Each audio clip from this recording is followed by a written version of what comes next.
Malam hari di tahun 1962 terlihat seorang pria bernama Tony Valiaga sedang bekerja di salah satu klub malam terbesar di kota New York. Tony ini bekerja sebagai seorang pelayan sekaligus petugas keamanan. Saat berjaga, Tony melihat ketua gangster terkenal di kota New York masuk dan menitipkan topi kesayangannya di penitipan barang. Karena syarat untuk masuk ke dalam klub tersebut tak boleh memakai topi.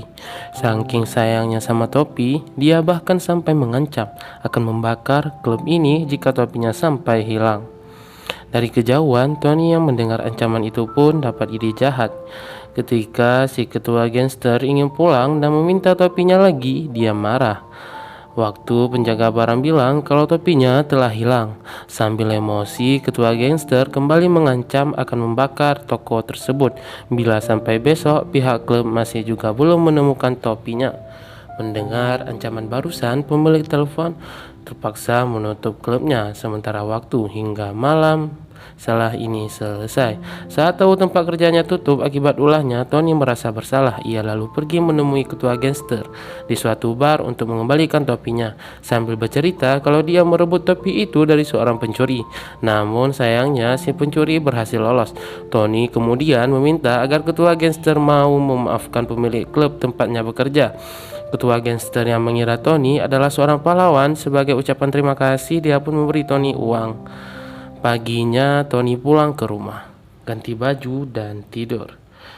Di sana dia tinggal bersama sang istri yang bernama Dolores serta kedua anaknya. Sore hari saat bangun, Tony melihat Dolores membuatkan minum untuk dua tukang pipa kulit hitam yang sedang memperbaiki keran air di rumahnya. Setelah dua tukang kulit hitam tersebut pergi, Tony langsung membuang gelas bekas mereka karena jijik. Pada tahun 1962, rasisme di Amerika sangat parah. Belum ada undang-undang tentang kesetaraan manusia, dan orang-orang kulit putih masih menganggap orang kulit hitam derajatnya lebih rendah dari mereka, termasuk Tony. Dia juga merasa tak sudi jika harus minum di gelas bekas orang kulit hitam. Kini klub tempat Tony bekerja masih tutup gara-gara sang pemilik trauma dengan ancaman ketua gangster kemarin. Tony pun resmi menganggur. Siang itu Tony dapat telepon dari kenalannya. Di telepon dia ditawari pekerjaan untuk menjadi supir pribadi seorang pianis terkenal bernama Don Shirley atau biasa dipanggil dengan Doc. Mendengar tawaran tersebut, Tony tertarik lalu meminta alamat rumah Doc. Esok hari Tony datang ke rumah Doc. Ketika mereka bertemu, Tony terlihat bingung. Ternyata Doc adalah orang kulit hitam. Selain berkulit hitam, gaya berpakaian juga aneh. Bahkan sikapnya pun aneh. Doc di situ memakai baju kuning cerah dengan kalung emas, kemudian duduk di singgasana seperti Raja Sunda Empire. Doc memberitahu bahwa dia berencana melakukan tur keliling Amerika selama 8 minggu. Karena itulah dia butuh sopir sekaligus orang yang bisa mengurus jadwal perjalanannya, yang bisa mencuci serta menyetrika baju-bajunya dengan bayaran $100 per minggu. Namun Tony menolak. Ia tak sudi bila harus menjadi pelayan orang kulit hitam. Prinsip Tony sangatlah kuat. Dia adalah orang yang memegang teguh prinsipnya apapun yang terjadi. Tapi waktu Doc naikin bayarannya jadi $125 per minggu, Tony langsung setuju. Hari tur pun tiba. Pihak manajemen Doc lalu memberikan kunci mobil pada Tony. Mereka juga memberikan sebuah buku-buku berjudul Green Book. Buku tersebut berisi rute, jalan rekomendasi restoran, serta daftar penginapan yang memperbolehkan orang kulit hitam masuk. Dan tugas Tony sebagai supir pun dimulai. Sepanjang perjalanan, Tony kesal karena Doc selalu melarang-larangnya. Mulai dari dilarang makan sambil menyetir, dilarang merokok, hingga dilarang bicara dari awal. Dari awal Tony sudah tak menyukai orang kulit hitam. Sekarang rasa bencinya jadi bertambah berkali-kali lipat lebih besar gara-gara Doc. Malam hari mereka tiba di kota Pittsburgh. Untuk tur pertama mereka, Doc bersama dua rekan pengiring musiknya lalu tampil di hadapan para orang kulit putih.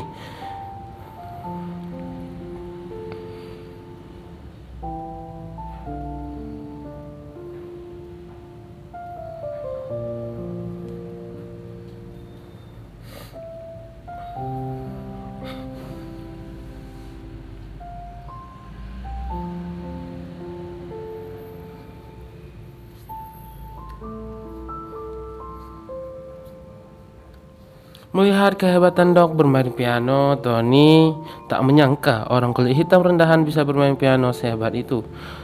Pada tur selanjutnya, Tony menyempatkan diri memberikan piano yang akan digunakan untuk nanti ketika dicek pianonya begitu kotor.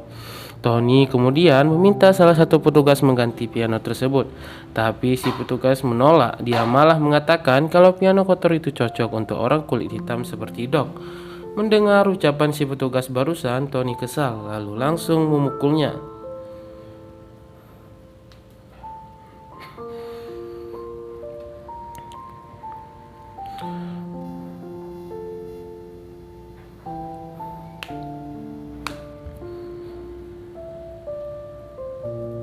Selesai pertunjukan, mereka berdua pergi ke kota selanjutnya. Seperti biasa, Tony kagum menyaksikan permainan piano Dog. Di tengah kegagumannya, Tony mulai berpikir kenapa Dog mau tampil menghibur orang-orang kulit putih, padahal mereka selalu merendahkannya. Esok hari, di hari tur berikutnya, Dog disambut baik oleh para pengunjung kulit putih. Berbeda dari tur-tur sebelumnya, setelah membawakan satu lagu, Dog meminta istirahat. Waktu ingin ke kamar mandi, panitia melarangnya memakai toilet itu dan menyuruh Dog menggunakan toilet khusus orang kulit hitam. Dog merasa terhina. Ia lalu mengajak Tony pulang sebentar ke penginapan hanya untuk buang air kecil. Saat kembali ke acara, Tony bingung kenapa dia bisa tersenyum menyapa para orang kulit putih tanpa terlihat sakit hati.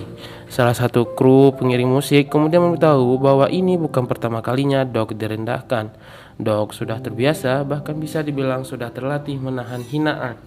Dia juga meminta Tony bersiap-siap karena kedepannya pasti akan ada perlakuan rasis yang lebih parah dari ini.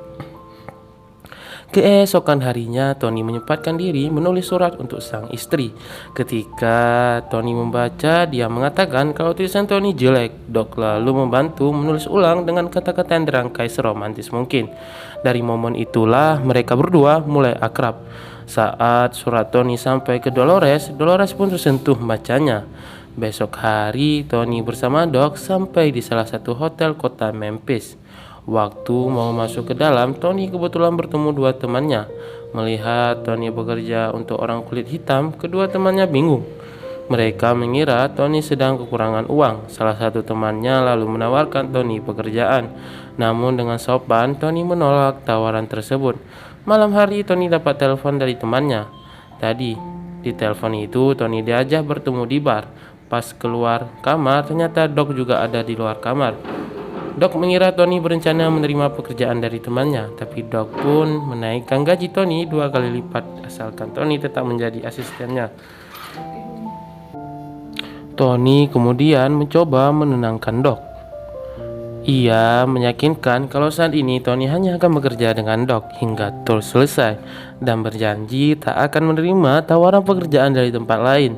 Meski ditawari bayaran tinggi, tetap dia ingin bertemu kedua teman-temannya itu hanya untuk minum-minum aja. Mendengar ucapan Tony barusan, Dog lega. Sepulangnya dari bar, Tony mengajak Dog mengobrol di lobi hotel. Di sana, Dog menceritakan awal mula dia bisa menjadi pianis terkenal seperti sekarang. Dulu ketika sedang bermain piano di sebuah bar, seorang pianis kulit putih menyukai permainannya. Pianis tersebut lalu memberikan pekerjaan di salah satu perusahaan rekaman untuk bermain musik klasik. Musik klasik orang kulit putih. Sejak itulah Dog jadi terus memainkan musik klasik. Tony kemudian menasihati Dog agar mencoba memainkan musik sesuai keinginan ia, yaitu musik jazz. Dia memberitahu bahwa sebenarnya yang orang-orang suka dari pertunjukan Dog bukanlah musik klasiknya, tapi karena mereka suka melihat Dog bermain piano. Bagi Tony, permainan piano Dog sangat mengganggukan. Mendengar semua support dari Tony, Dog merasa senang. Namun bagaimanapun juga dia sudah dikontrak untuk bermain musik klasik. Selesai pertunjukan di kota Memphis, mereka berdua melanjutkan perjalanan tur ke kota berikutnya.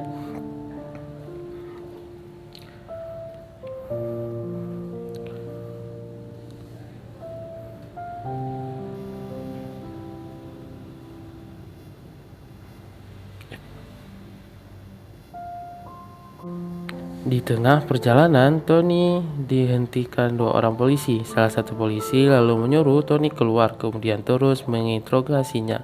Mereka menganggap Doc sebagai buronan gara-gara dia berkulit hitam dan mengira Tony adalah kaki tangannya. Tony pun marah. Dia langsung nonjok polisi. Mereka berdua ditangkap. Dalam kantor polisi, Doc berusaha bertanya kenapa dia juga ikut di penjara, padahal dia enggak salah apa-apa. Sayangnya tak ada satupun polisi yang mau menjawab pertanyaan Doc. Dengan kesal, Doc mengancam akan menuntut pihak kepolisian jika dia tak diizinkan menelpon pengacaranya. Mendengar ancaman tersebut, para polisi akhirnya mengizinkan untuk menelpon. Tak lama kemudian, terlihat kepala polisi sedang menjawab telepon dari seseorang. Sambil ketakutan, ia terus meminta maaf dan janji segera membebaskan Doc. Melihat si kepala polisi ketakutan, Tony penasaran siapa sebenarnya orang yang ditelepon tadi. Setelah bebas, mereka kembali melanjutkan perjalanan. Di situ barulah Doc bercerita kalau akibat ulah Tony, dia sampai harus minta bantuan pada adik Presiden Amerika yang sekarang menjabat sebagai Dewan Kejaksaan Agung, hanya untuk membebaskan mereka berdua dari penjara. Mendengar cerita barusan, bukannya minta maaf, Tony malah ketawa.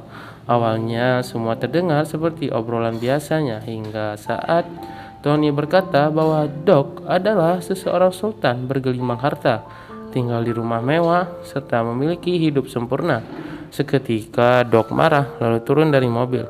Tony yang bingung kemudian bergegas mengejarnya. Dengan emosi, Doc mengatakan kalau Tony tak tahu apa-apa soal kehidupannya, meski tinggal di rumah mewah namun selama ini sendirian. Doc dipenjara oleh orang-orang kulit putih yang telah membayarnya untuk menghibur mereka. Mereka memang menghormati Doc di atas panggung, tapi waktu konser berakhir, semua orang kulit putih kembali memperlakukan Doc sama seperti mereka, menghina para orang berkulit hitam. Doc kesepian, tak ada satupun orang kulit putih yang mau menjadi sahabatnya. Bahkan orang kulit hitam juga menjauhi dia karena menganggap sifat Doc mirip dengan orang kulit putih. Dari dulu Doc selalu sendirian, tanpa teman, tanpa keluarga, tanpa saudara. Mendengar curahan hati sang pianis, Tony hanya bisa terdiam. Selama ini dia iri kenapa orang kulit hitam rendahan seperti Doc bisa punya banyak uang, padahal kerjanya cuma main piano aja. Sementara Tony harus bekerja keras banting tulang demi menghidupi keluarganya. Dari cerita Doc barusan, Tony sadar setinggi apapun jabatan atau sebanyak apapun harta yang orang kulit hitam miliki, hidup mereka tetap jauh lebih berat dibandingkan Tony. Setelah puas meluapkan isi hatinya, Doc kembali ke mobil. Mereka berdua kemudian melanjutkan perjalanan. Esok hari sampailah mereka di tujuan akhir tur, yaitu restoran elit di kota Birmingham. Di sana lagi-lagi Doc dapat perlakuan rasis. Manajer restoran memberikan ruang tunggu di dalam gudang dekat dapur, sedangkan kedua pengiring musik Doc justru disediakan ruang tunggu pribadi mewah. Melihat perlakuan itu, Tony cuma bisa istighfar. Di dalam restoran saat Tony sedang makan malam, dua pengiring musik Doc datang duduk bersama Tony. Salah satu pengiring musik itu lalu bercerita bahwa sebenarnya tanpa perlu mengadakan tur keliling Amerika ini, Doc sudah memiliki banyak uang.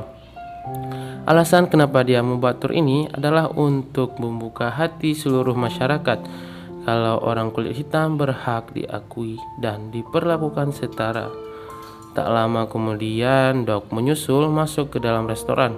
Waktu mau bergabung bersama mereka, dia diusir keluar. Si pelayan menjelaskan di sini orang kulit hitam tak boleh masuk.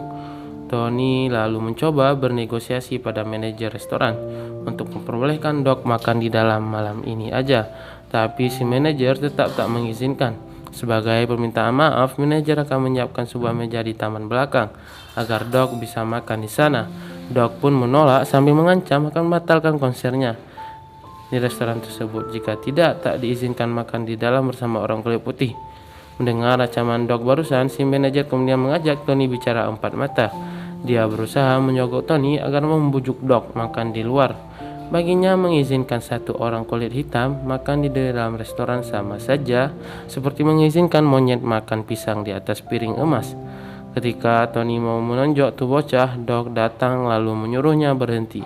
Dok berkata, kali ini dia akan menuruti saran Tony. Bila Tony ingin melihat tampil, maka Dok bersedia makan di luar. Namun jika Tony mau makan, Dok akan batalkan konser tur terakhirnya ini. Mendengar itu, Tony begitu sedih. Ia akhirnya sadar sesulit apa kehidupan yang selama ini Dok jalani. Setelah mempertimbangkan semuanya, Tony memutuskan untuk pergi dari sana.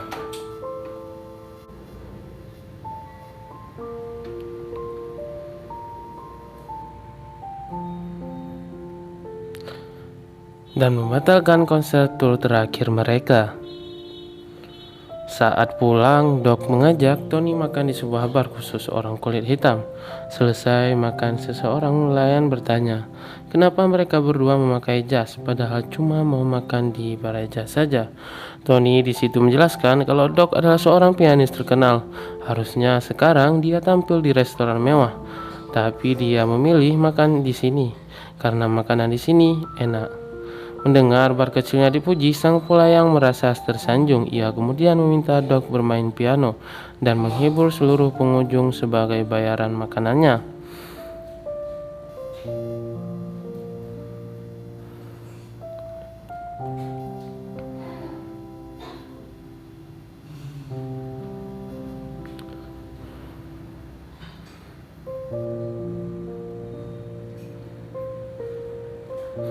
Semua orang terlihat sangat menyukai penampilan Dok. Bahkan para personil band di bar tersebut sampai mengajak duet bareng mereka. Dan untuk pertama kali dalam seumur hidupnya, Dok merasakan bagaimana rasanya bersenang-senang tanpa harus berpura-pura tersenyum. Selesai bersenang-senang, Dok dan Tony pun pulang. Di malam Natal ini banyak sekali hal baik yang mengubah cara pandang mereka berdua tentang arti kehidupan. Di tengah jalan terjadilah badai salju. Ketika Tony ingin mencari penginapan terdekat, untuk Dok menolak. Ia mengatakan bahwa Tony harus sampai di rumah malam ini juga untuk merayakan Natal bersama keluarganya. Dok kemudian menyetir menggantikan Tony. Setelah menempuh perjalanan panjang, mereka berdua akhirnya sampai di depan rumah Tony. Tony pun mengajak Dok masuk ke dalam menemui keluarganya. Namun Dok sadar dia adalah orang kulit hitam. Kehadirannya pasti akan membuat keluarga Tony merasa tak nyaman. Dok lalu memilih pergi dari sana. Saat tiba di rumah, Dok kembali menjalani kehidupan seperti semula. Hidup kesepian, tanpa keluarga, tanpa cinta. Seketika dia teringat ucapan Tony bahwa Dok punya pilihan. Ia bebas melakukan hal apapun yang dia suka, walau hanya hal-hal kecil. Dok lalu memutuskan pergi ke rumah Tony. Sementara di rumah waktu sedang makan malam bersama keluarganya, Tony mendengar suara ketukan pintu. Ketika dibuka, ternyata teman Tony sedang berkunjung. Saat ingin menutup pintu, dia kaget melihat Dok ada di luar. Tony sangat senang sang sahabat akhirnya mau datang. Ia kemudian mengenalkan Dok pada keluarganya, dan tanpa diduga seluruh keluarga Tony bisa menyambut hangat kehadiran Dok. Keluarganya yakin Dok pasti adalah orang baik karena telah berhasil mengubah Tony yang dulu membenci orang kulit hitam, sekarang justru malah bisa berteman baik dengan Dok. Istri Tony pun lalu memeluk Dok sambil mengucapkan terima kasih. Terima kasih sudah membantu Tony menulis surat cinta untuknya. Tujuan Dok telah tercapai. Ia berhasil mengubah hati orang kulit putih meski hanya keluarga Tony.